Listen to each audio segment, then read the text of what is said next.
What is the hardest, darkest moment that you can think of in this journey you've been on the last several years? You have to be very strong. You're fighting off very evil forces, and they're very smart forces. There are people that control Biden. Hello, hello, hello. It is Saturday night. This is our special Saturday night broadcast of Pop and Politics. We are talking about the latest in hot topics, news, and entertainment. I'm KJ along with Shelly E tonight. All right, so it's the two of us tonight, but we have a lot to unpack for you guys. All right, so as I always say, join the conversation by leaving a comment on Facebook, YouTube, or Twitter. We will check the comments periodically throughout the show. And don't just comment, subscribe. If you miss us here on YouTube, you can watch us on Rumble or listen to us on Apple Podcasts or Spotify under the same name, Pop and Politics. We are an independent media, and if you want to support what we do, your super chats and donations go a long way in helping us produce conservative content. Any amount is appreciated, guys. We certainly do appreciate it, though. This is not just a podcast. This is a movement of God-fearing, truth-seeking, America-loving people that understand we are living in urgent times. There's a target on our backs, all because we choose freedom, but we must continue to stand. Let's stand together, friends. Subscribe, and together we can amplify this rallying call for freedom. All right, Shelly, let's set it off. All right. So I want to get right into this. Excuse me. I got something. Oh, sorry. I have allergies and my neck is all out of whack. So it's going to be a long couple of minutes here. But we're good. Before I get into it, I want you guys to know we are on social media a lot. We're on Instagram a lot as well, not just YouTube. So my Instagram handle is Be More Conservative. And Shelly is yours pop star Shelly E. Yes. And then you also, as you can see, our full Pop and Politics page is Be More Pop Stars. So certainly, guys, you got to check us out on there. We post things. You guys can get behind the curtain and you can see a little bit of personal stuff about us, what we're doing on the weekends or when we're not on YouTube. So certainly check us out if you are on Instagram and follow us, and we'll follow you right back. Dr. Phil interviewed Trump this week, a couple days ago, actually. And my, this probably, in my personal opinion, was one of the best interviews Trump has ever given. And I'm talking about and I include Megyn Kelly. I include, he's talked to on Fox several times with, them on the pundits on CNN before. Right? Yeah. Dr. Phil, he was mad. He to me signified what a lot of us have been feeling about this whole witch hunt against Trump. Mm-hmm. And he wasn't even political. I mean, generally before this, he never really stepped into politics. But he was really bad. He was upset. So I want to go through this, just a couple of spots here for you guys to see. And then we're going to unpack this for what happened.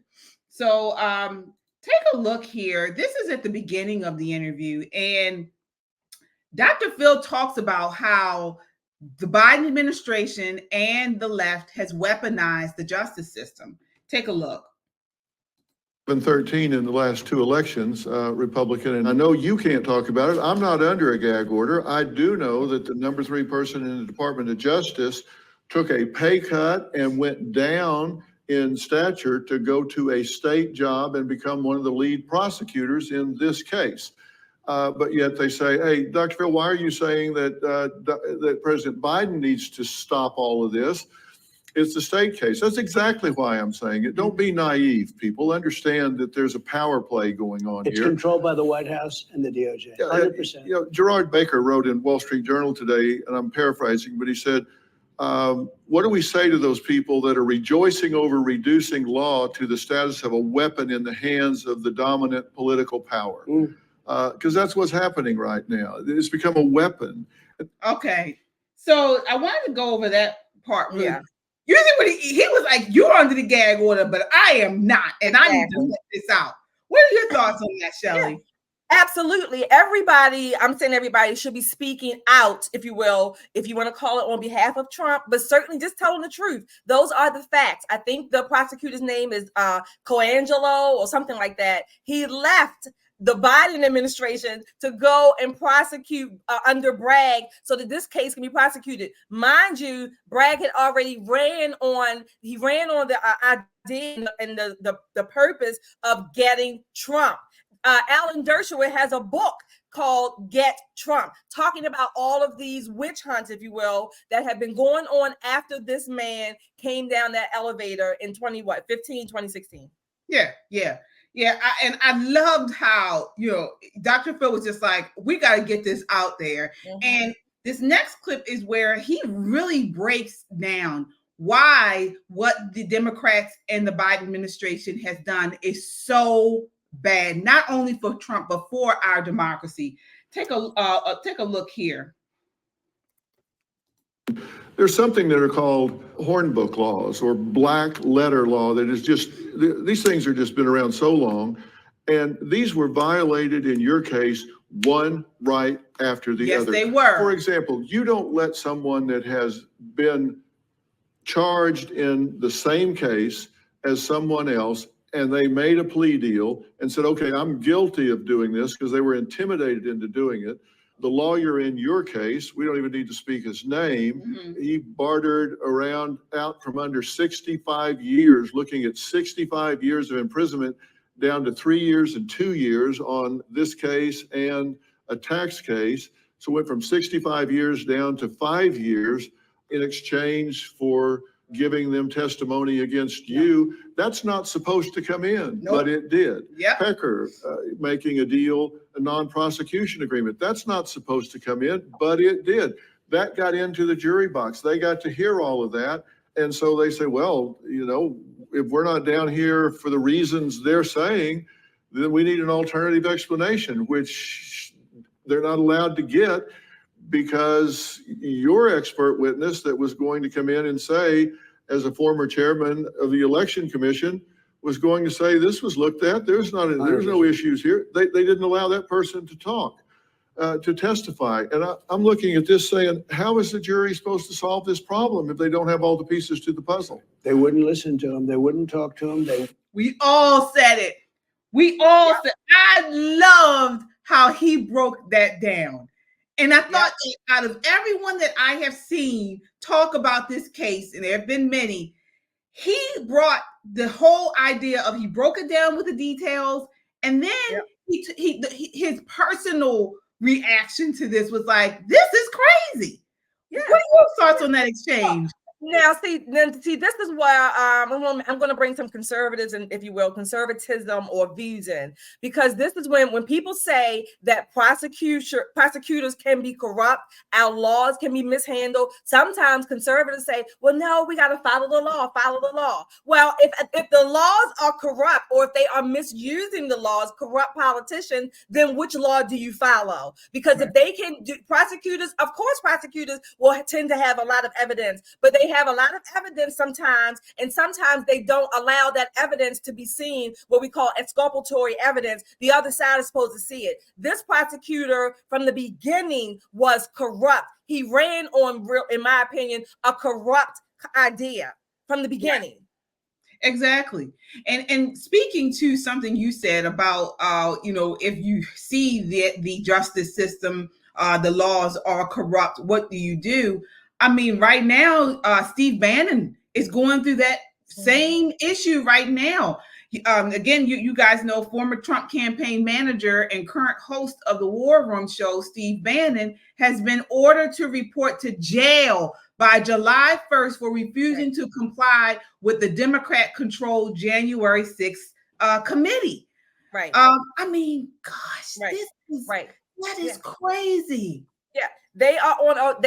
not a witch hunt. They are on a slash and burn. They're going through the forest. This is all, it's not just actually happened. This is symbolic. The Bannon is going to go to jail for 4 months. Maybe he'll serve 2, but nevertheless, he's going.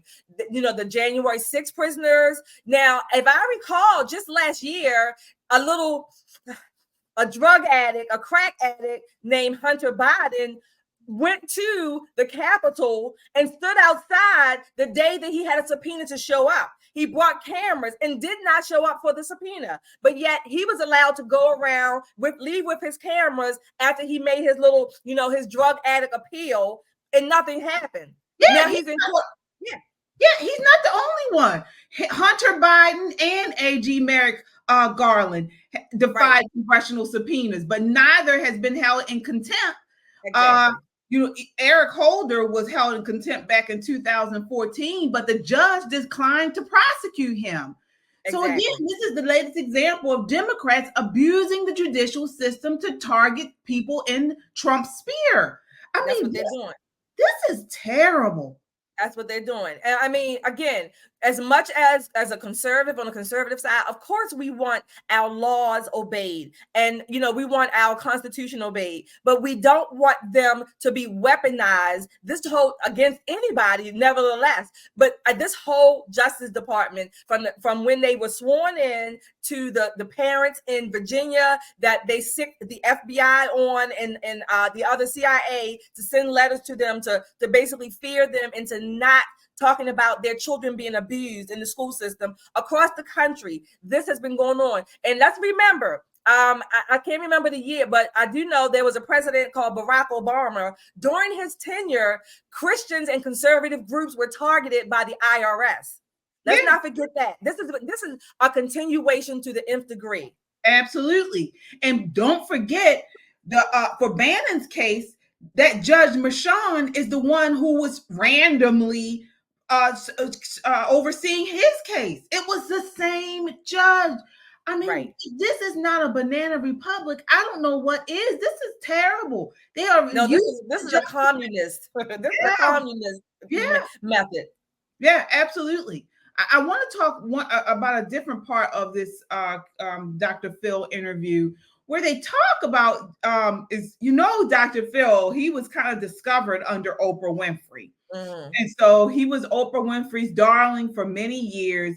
And don't forget, Trump was very friendly with Oprah for many years until he decided to run for office. And he talks about this in this case. I'm sorry, in this interview. And I thought it was pretty cool to show how hypocritical these people are. And that's exactly what he did. Let me see here. All right, here we are. Take a look at this. Run as an example. I would have never had any of these lawsuits. How about I get prosecuted on a person that I have no idea who she is? I have no idea who she is. I have to pay $91 million. And that judge was just as bad, just as corrupt. A corrupt judge. I have to pay $91 million to a woman. I have no idea who she is. She wrote a book and she made a statement in the book. And that case. That case is a disaster. And then but I have no idea who she is. And they said I did things. These people are corrupt and in some cases incompetent, but it's such an honor to have somebody like you see it and see it so clearly. And I knew that, I remember that years ago you were helping Oprah out and she was sued and it was having a big impact on her. Mad cow. And I thought it was great. Mad cow disease. Used to really like me. She was here many times. She loved my key lime pie and she loved a lot of things about Mar-a-Lago. And Roger King, as you know. We were here for the funeral for Roger King. Long time ago. It's the only funeral we've ever had at Mar-a-Lago. So I wanted to show that. Once again, we understand these Democrats have constantly said how Trump is racist, how Trump is a fraud, how Trump is evil, how Trump is a misogynist. He was friends with all of these people for years. And that was kind of a cool exchange of him kind of just remembering going down memory lane. Oprah used to come to Mar-a-Lago. Yes. And what did Dr. Phil say? He was a mad cow disease. Right, I remember that. I remember that when he brought that out on her show, and then she started having him on to talk about different health issues, mental health issues, and all types of stuff. Right. The left, they are evil and they're collectively evil. Like Trump said, they're corrupt, some are incompetent, but collectively the left is evil. And when they hone their sights in on anyone that they think or believe is coming against their power, they want to take him or her out. Yeah. They don't care. Yeah, you're right. You're absolutely right. And I want you to, in the interview, I encourage everyone to watch the full hour because it was very good. And they touched on a lot of topics. One of the topics they touched on was the idea that China is buying up land. And Dr. Phil he pulled out a map and he showed how China is buying up land all around our defense and nuclear plants all over the country. It's terrifying. Yep. This is why I've been saying this is one of the reasons why our Congress is lame.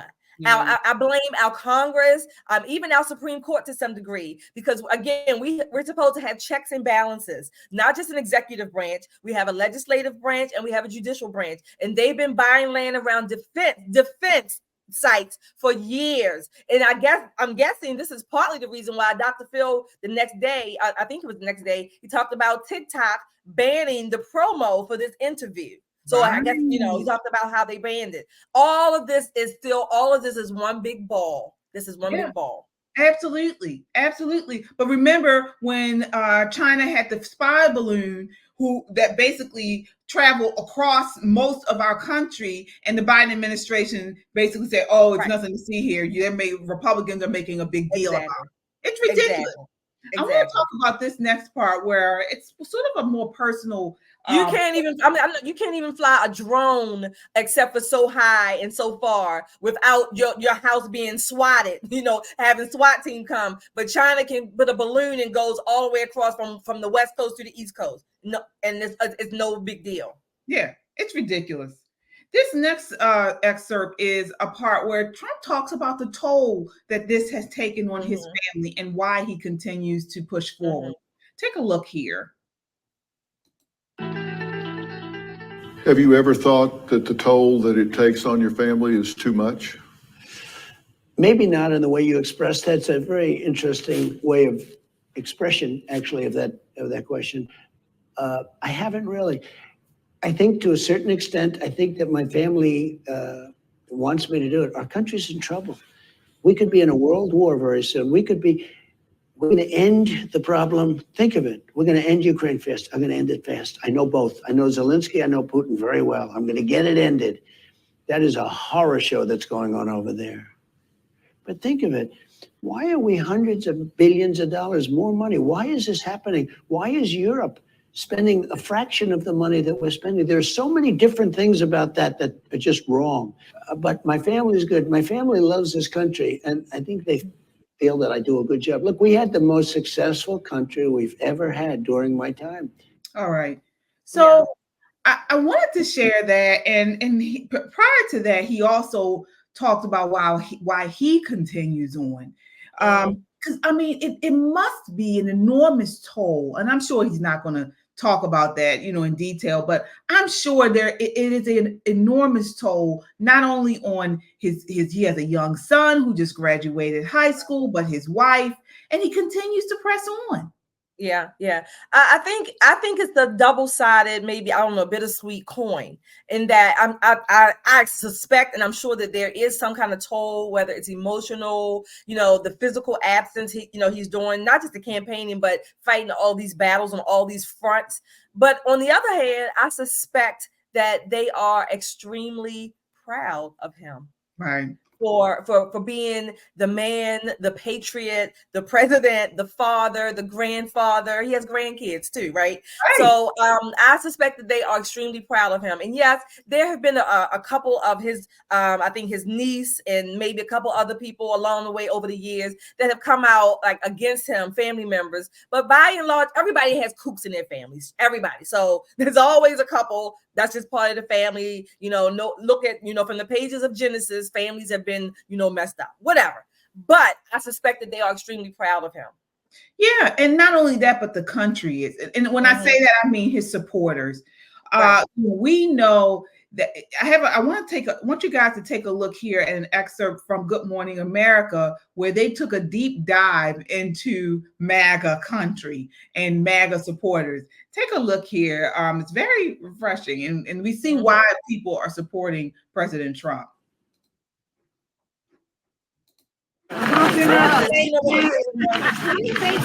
It's mid-April in an open field at the edge of Schnicksville, on the outskirts of Allentown, Pennsylvania. Nice warm beanie hats. Schnicksville rally shirt.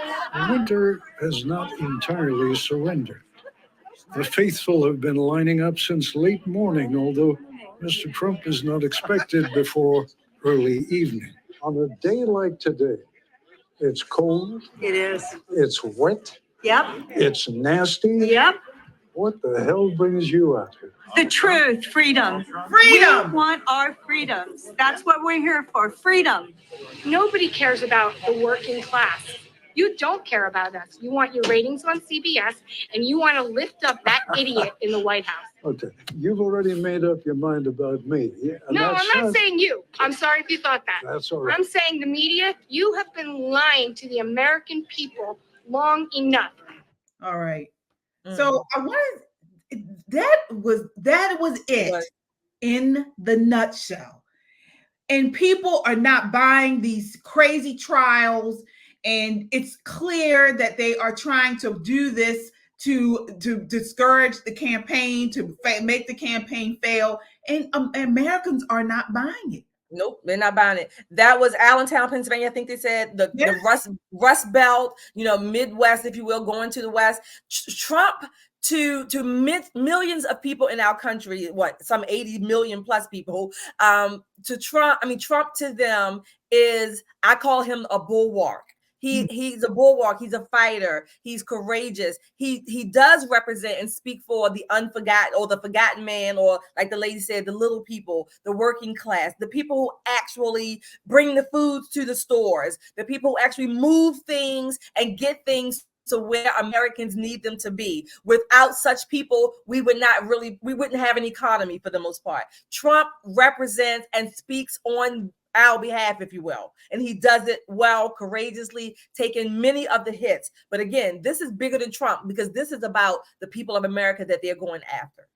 Yeah, absolutely. And speaking of that, I want to talk about, next we're going to start on our counter view segment. And guys, and please continue. I thank you guys so much for watching. If you haven't done so already, hit that like button and subscribe. If you are not subscribed as yet, please subscribe. And again, your super chats are very much appreciated. Thank you so much.